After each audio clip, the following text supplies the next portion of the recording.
Estava procurando uma igreja perfeita e resolvi ligar para o apóstolo Paulo. Alô, é o apóstolo Paulo? Sim, é ele.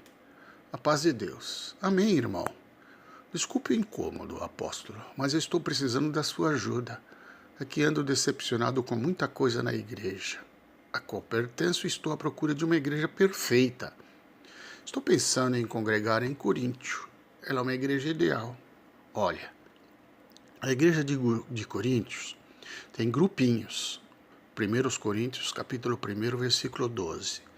Tem invejas e contendas. 1 Coríntios, capítulo 3, versículo 3. Brigas que vão parar nos tribunais de justiça comum. 1 Coríntios, capítulo 6, versículo 11. E tem até alguns fornicadores. Sexo fora do casamento. 1 Coríntios, capítulo 5, versículo 1. E a igreja de Éfeso? Bom, é uma igreja alicerçada na palavra. Atos capítulo 20, versículo 27.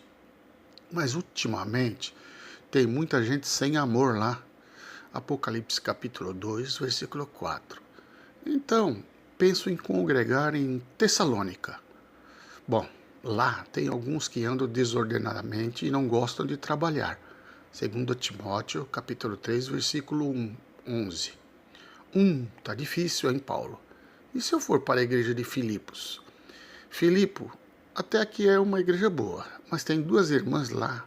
Uma se chama Evódia e a outra Sintique, que se desentenderam e estão sem conversar uma com a outra. Filipenses, capítulo 4, versículo 2. Então acho que vou mudar para Colossos, para começar a congregar lá. Olha, em Colossos tem uns hereges que estão tumultuando o ambiente. Tem um grupo lá que estão até cultuando a anjos. Colossenses capítulo 2, versículo 18. Que coisa! E se eu for para a igreja dos Gálatas? Bem, lá tem alguns crentes se mordendo e devorando uns aos outros. Gálatas capítulo 5, versículo 15. Não sabia que era tão difícil achar uma igreja perfeita.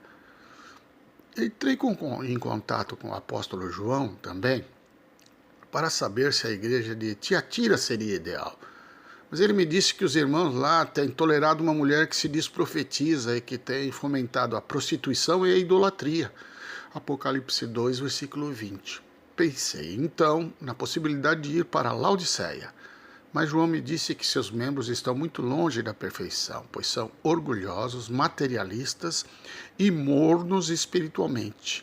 Apocalipse 3, versículo 16.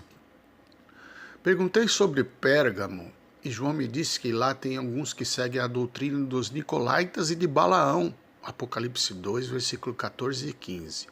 Sabe, Paulo, já pensei em ir para a igreja central, lá em Jerusalém, mas ouvi dizer que tem muita gente preconceituosa lá.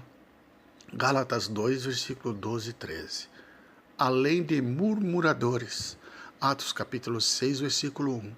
E alguns mentem aos ministérios, buscando destaque na comunidade. Atos capítulo 5, versículo 1 ao 11. E agora?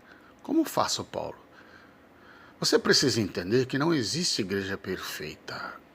Por ser composta por seres humanos, há joio no meio do trigo, e muitos crentes genuínos que estão em processo de aperfeiçoamento, alguns mais maduros e outros ainda muito imaturos. Em breve estaremos na Igreja Perfeita, a Igreja dos Primogênitos, Assembleia Universal dos Santos de Deus, que estão inscritos nos céus. Hebreus capítulo 12, versículo 23. Meu conselho é que desista de procurar uma igreja perfeita e seja você a igreja perfeita. E assim passe a procurar uma igreja que tenha ministério, que seja sincero e que estejam bem firmados na sã doutrina. Não deixe de congregar. Hebreus capítulo 10, verso 25. E abandone a mentalidade de cliente. Coloque-se você à disposição de Deus para se tornar um membro saudável na edificação do corpo de Cristo, para a sua salvação e a salvação de muitos, e para a glória de Deus. Efésios capítulo 4, versículo 1 ao 16. Veja, quando formos à igreja, não vamos pensando que o culto vai nos agradar, mas vamos pensando em ir à igreja e lá oferecermos um culto agradável a Deus. Deus abençoe por ter ouvido e reflita nesta mensagem.